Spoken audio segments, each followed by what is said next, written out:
Hello, hello, hello. Good evening, everybody. Hi, how are we doing? Good evening, and welcome to Eyecare Online episode 2, right? So that means we are really doing this.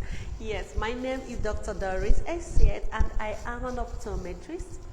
And this is Eyecare Online, right? This is a place that you can ask your burning eye care question and be sure to get an answer. Now, the purpose of this program is to help answer some of the questions that you have concerning your eyes, the industry, and everything, probably all the things that your doctor have told you or mentioned to you, but didn't have enough time to explain them. So I have come across many patients that they will tell me they went to the hospital, they visited an eye clinic, or they saw an optometrist, and when I asked them, so what was the diagnosis? I always get, sorry, I didn't ask, or they didn't tell me, and all that. And sometimes, especially when you visit a government facility where you have so many patients, so please, if you are watching and you can see me very well and you can hear me very well, kindly type on the chat box, I can see you and I can hear you very well, because somehow I forgot my mic my microphone in the office, so I had to use a headset. So I hope you can all hear me very, very well. All right, so I see such patients and I ask them, what did the doctor say? And sometimes they tell me that they don't know, or the doctor didn't tell them anything. Now, if you visited a government facility, you know that the number of patients that they have to see, or we have to see, because I also work in the government facility, sometimes, can be too many. So you find out that the time you spend with the doctor is always kind of short. The doctor may not have enough time to really explain your diagnosis or explain the treatment plan and all that, and answer all the questions that you have. So Eyecare Online is an avenue for you to drop those questions. I will ask, okay, hi Billy Matthew, thank you so much. You can hear me? Oh, awesome, I appreciate that. Now, Eyecare Online is an opportunity for you to ask those questions that you want to ask, and I'm going to do my best to answer all of them. Now, the ones that I can't answer because I don't know it all, I definitely will reach out to other people, my colleagues, my senior colleagues, and then, of course, they will answer them. And starting from next month, I'll be having guest doctors join me here. Guest optometrists, ophthalmologists, and even opticians join me here, for us to be able to help answer some of these questions. Last week, we debuted Eyecare Online. I started this program last week, and we talked mostly about glaucoma. And so many of you actually reached out to me, sharing some of the information that they got, what they found helpful. I want to say thank you, because those messages that you sent to me kind of encouraged me to show up today.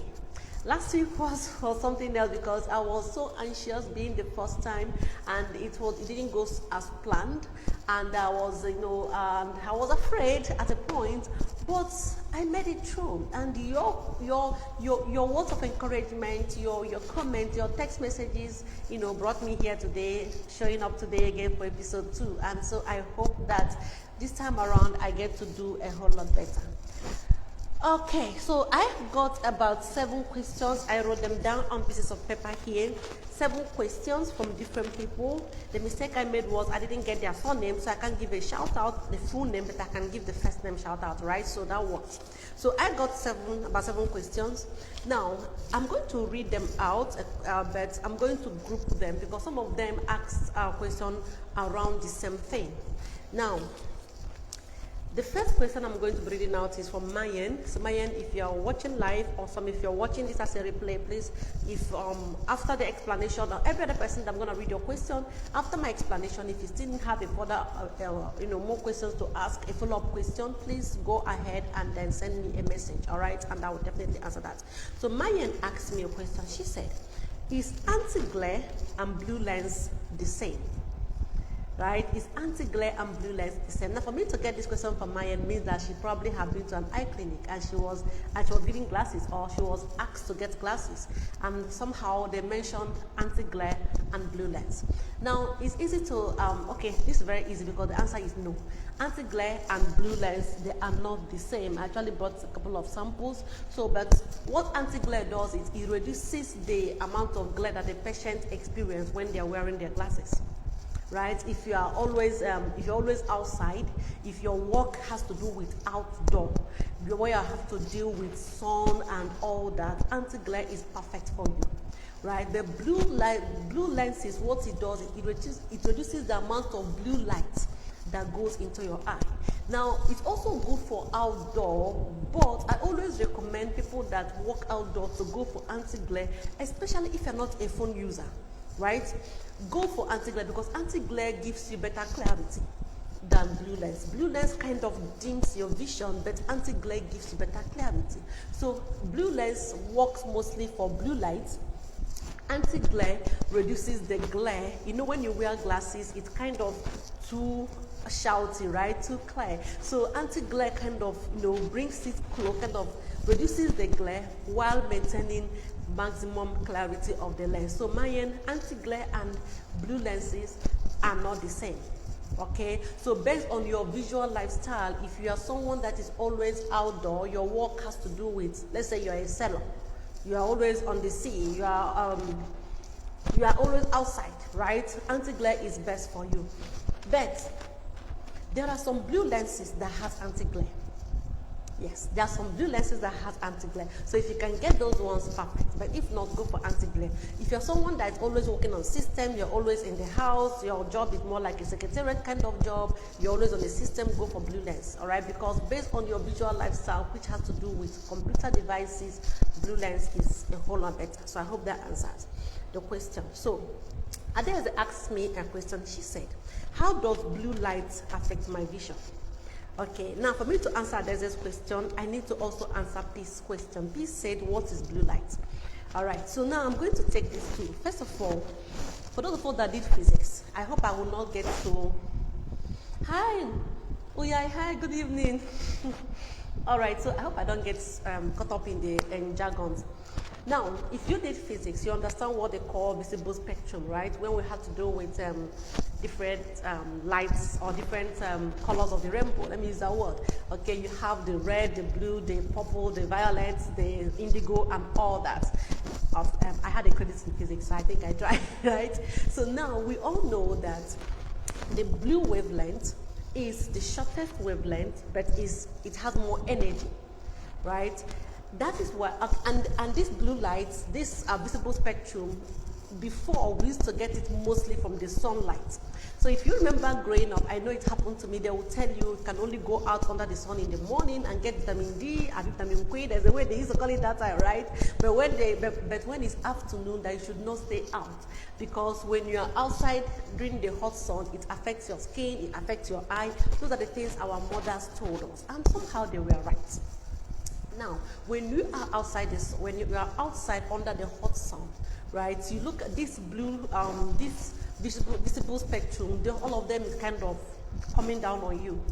Now, blue light is the one with the strongest energy, right? Now, this particular one is something that we used to have outside, but now it has followed us inside through our fluorescent light, like what this ring light I'm using is full of blue light, through our phone, our devices. So that thing that our parents, our mothers that thing that they warned us against, going outside under the sun, has come inside with us. Now the challenge, okay, another thing that this blue light, because that's why you look at the sky, it's kind of blue, everything is blue. That is the color that the eye sees most, right? So what does blue lens do? Blue lens reduces the rate of, or reduces the amount of blue light that gets into the eye. Remember what our parents told us, that when you stay out under the sun or you look at the sun directly, it damages the back, it can damage the back of your eye.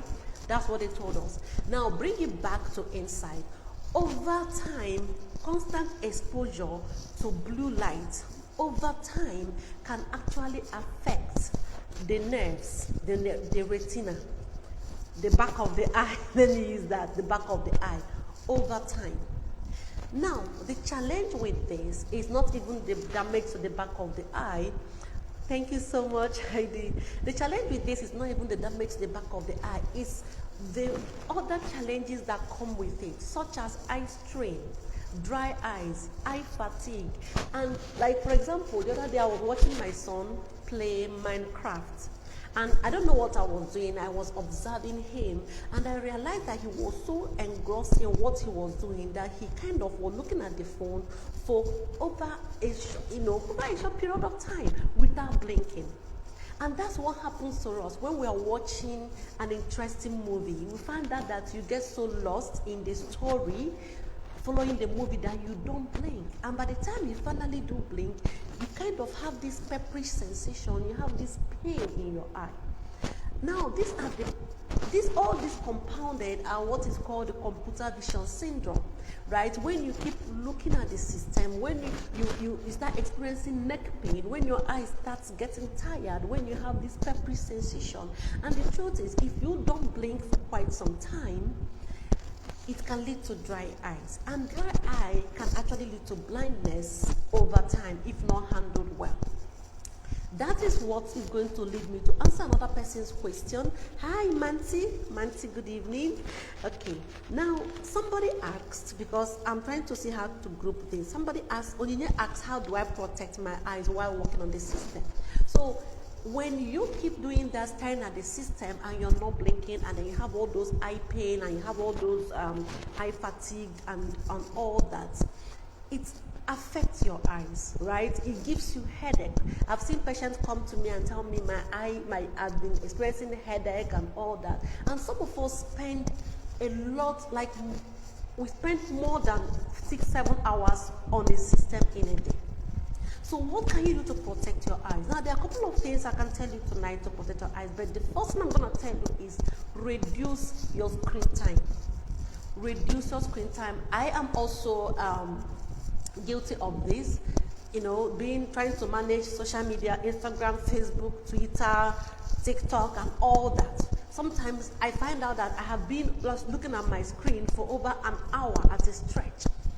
We have to be intentional about this. Reduce our screen time. Some of us have this app in our phone that tells you how long you spent on your screen.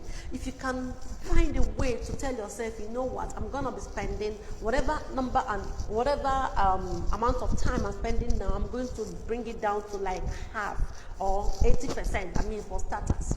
So the first way to protect your eyes when you are watching, when you're on your system, is number one, reduce your device time, your system time. Number two, practice the 20-20-20 rule. Okay? Now the 20-20-20 rule states that for every 20 minutes that you spend looking at your system or at your device, look 20 feet away for 20 seconds and then blink. Right? Many of us forget the blinking part. It's very important. For every 20 minutes you spend on your system, on your device, look 20 feet away for 20 seconds and then blink. Now, I try to make it easier for myself. What I do is, for every 20 minutes I spend on the system, I stand up, I walk around. If I have calls to make, that's when I make the calls. I can use my earpiece and make the calls, and I walk around. If I'm in the office, I walk to the veranda, I look outside, I go chat. If I'm not on call, I go chat with my staff, sit down at the reception, we talk and all that, right? Now, sometimes of course it exceeds 20 seconds, but I prefer the walking around because because I'm also incorporating exercise while practicing my 20-20-20 rule. The blinking aspect is very important because when you keep your eyes open for quite some time, what happens is that the surface of the eye, where we call the cornea, is supposed to be moist. That's why you can blink easily, right? Because under your eyelid is moist, surface of your eye is moist, so I can blink. Now imagine if the surface of my eye is dry and I try to blink. What do you think will happen? Of course, my eyelid will stick to the surface of my eye, right? And that is very painful, very painful. Now, what we do is we kind of give, we can give an eye drop to help lubricate the eyes, but that's a temporal thing, right? The main thing you need to do is blink as often as possible. Then the third way you can also protect your eyes while using your system is hydration. Now, many people don't understand that, the way our body needs water is also the way our eyes need water. It's very, very important that you stay hydrated, because it is the water that you drink that also helps to moisten your eyes. So imagine when you are not hydrated. Some of us can go a whole day. I mean, for this example, my husband can go a whole day without drinking water. I remember that sometimes I have to call him and ask him, have you taken water today? It was that bad. I got him water bottle and all that, but man, as you put the water, that's how the water will remain until you come home. Until I had to sound the importance of being hydrated. Being hydrated is not taking a sachet of water in the morning and that is it for the whole day, especially now that the weather is hot. You have to be intentional with your water intake. Okay, very, very important. And the fourth way you can also protect your eyes against while using your system is eat well. Vegetables, green vegetables, very, very important. Someone asked me, there is a real video I talked about, where I talked about 5 ways to keep your eyes healthy this week. And I mentioned eat green veggies, and someone asked me the kind of green vegetables that he or she can take. And I know I mentioned spinach. Spinach is very important, but now let's come down to our environment, okay? Igbos, you can eat ugu, you can eat green. We have so many of them. In Akwa Ibom, you can eat water leaf. Water leaf is very, very good. You can eat, of course, ugu, edikaikon, and all that. They are very, very good. Now, what this does is we all know that they are rich in antioxidants, so it also helps to boost your eye, the health of your eye. Very, very important. So take the green vegetables. So these are a few ways you can protect your eyes while on the system. Okay, so I think I have answered Onyinye, how do I protect myself while looking on my system? I've answered that. How does, okay, I'm going to get to that. What is blue lights? Okay, there's another question here from Philip. Philip said, I always experience itching every time I finish using my phone. I always experience itching every time I finish using my phone. Now, Philip, I actually sent you a response. I actually sent you a question because I have more questions in order to understand this question better. But I picked it among other questions because I know that there are people that experience this whenever they finish using their phone. They kind of, yeah. Now, dry eyes, you can also, one of the symptoms of dry eye is also itching. So if you are not blinking properly, yeah, you can, your eyes can feel itchy and you find yourself scratching, right? That's number one. The number two, you can be sensitive to light, right? There's some people that whenever they see white light, they kind of experience itching. So you have to, that was why I asked that question, because I need to understand if this only happens whenever you use your phone, or if it happens anytime you are near white light. Please, if you have a question and you have not read your question or you didn't send it to me earlier, you can drop it. If I can answer it here, I will answer it, all right? If not, we'll take it to the next episode. All right, so now for people that, like I explained dry eyes, it can be itchy, right? So if you are not blinking enough, if your eye is not as moist as it should be, yeah, you can have itchiness, right? So I think what you need to do is, number one, discover if you have dry eyes. You can actually go for a dry eye test, okay? Because not all dry eyes are caused by device. No, not all dry eyes, but part of the computer vision syndrome, of course, is dry eye. But not all dry eyes is caused by device. So that is why if you constantly experience sandy sensation, pepper in my eye, and all that, it's very good that you go for dry eye test. Many clinics in Akwa Ibom and environment they run dry eye tests. So ask your optometrist if they do dry eye tests. Then if it's something that, this is for Philip, if it's something that you experience anytime there is a white light around you, so it's most likely that you are sensitive to that, you are reacting to that. So that's another thing. Then 3, we have to also consider the possibility of you having allergy. All right, allergy is something else that is not related to the device, but you only notice it after using the device. Don't notice that your eye is itching. So Philip, please, when you watch this, please kindly check your messenger, and then I ask you some follow-up questions that I hope that I've been able to answer them here. Okay, so Adeze asks, how does blue light affect my vision? It's basically by experiencing by the symptoms of computer vision syndrome, the eye strain, the eye fatigue, the headaches, the neck pain, and then of course the dry eyes, which triggers excessive tearing. Now, if you're always having eye strain and eye fatigue, of course, you always want to kind of close your eyes and all that and experience pain and excessive tearing. So that's how blue light affects your vision. So basically, like I said, practice the 20-20-20 rule, or you can get a computer lens. Yeah, yes, another question somebody asked, but I didn't put that, but I think I need to point it out because many of us are doing that. A patient of mine came a few days ago, sorry, a minute.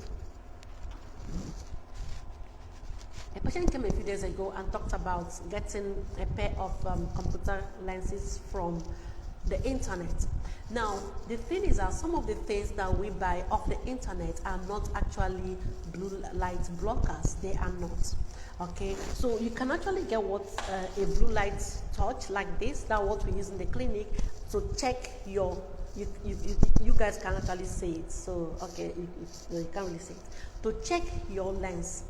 This is about 1,000 naira, so I don't know. So you can get that. Like the patient came to the clinic with 2 pairs of lenses or glasses that he bought off the internet, and it said it was computer lenses. By the time we put it through test, we found out that it isn't.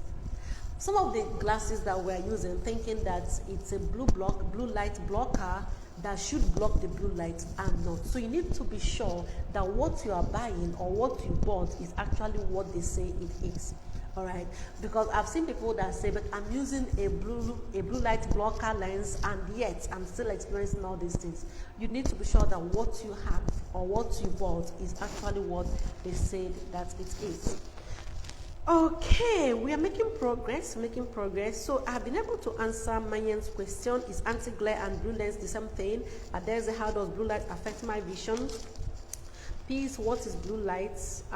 Philip said, I always experience itching every time I finish using my phone. Onye say, how do I protect my eyes while working on the system?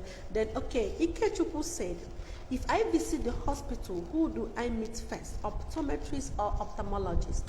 All right, so now for me to answer this, I have to say something. Sorry about that. In an ideal world, you should visit an optometrist first. In an ideal world, right? What do I mean by that? Take, for example, you go to a hospital, you have an issue in your body, right? Who do you meet? You meet a GP, general physician. That person you meet first, a GP. A GP now looks at you, hears your symptoms, hears your complaint, now say, okay, this sounds like malaria. You need to run a test. He or she now writes the test he wants you to run and send it to the lab scientist. That's the GP. Or you come in and the GP looks at you, and then from the test, find out that you have a swollen appendix. Oh, you need a surgery, right? So he sends you to a surgeon. Now, when it comes to the eyes, an optometrist is like a GP. When you visit a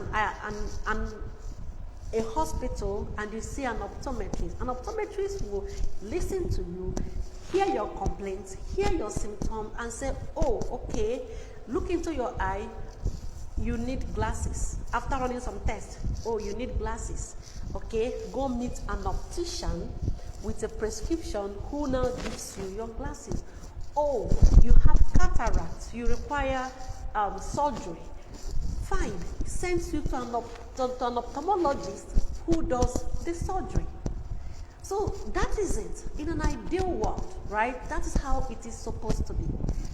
I'm not going to say if Nigeria is an ideal world or not, but in some hospitals, they actually do it this way. But in most hospitals, they don't. And that is a situation that we can't handle right here.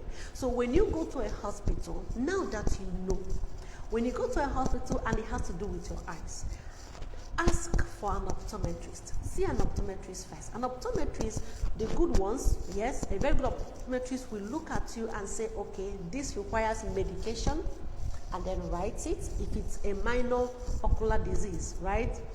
Or this requires glasses, and they carry out their refraction test and then send you to an optician for fitting. Oh, this requires surgery, and they send you to an ophthalmologist. It's that simple in an ideal world. Okay, so I hope I've been able to answer that. All right, so the last one is from Dorcas. Dorcas said, my doctor said I am a glaucoma suspect, but I don't have glaucoma. What does that mean? Okay, I actually wrote this. This was the last question I put down this evening before coming out. And when I read it, I was like, oh, okay. So I'm going to talk about myself, okay, how I handle my patients. Now, there are so many things I look at before I say someone is a glaucoma suspect. I have to look at your age, very important. Look at your medical history, very important. Now, let's go with a case scenario. I meet somebody and the person is a young lady of about 20 years. I look the back of the eye, and the back of the eye is a little bit suspicious. I am not so sure. Now, when it comes to glaucoma, there are 3 common tests that we run. 3 common tests. There are other tests that we do, but 3 common ones. We check the back of your eye, we check your eye pressure, and then we check how you can see. Most of the time, if we get 2/3, yeah, then you have glaucoma. If you have 3/3, definitely you have glaucoma. If you have 1/3, we can just observe you. So by the time I put you through this test, I check the back of your eye, it's suspicious, it's not really clear that you have glaucoma. I check your eye pressure. If your eye pressure falls anything below 16, 17, I let you go. I can tell you to come back in a year's time or in 6 months' time, depending on if there is no medical history, there is no problem in your system and all that. I can tell you when to come based on that.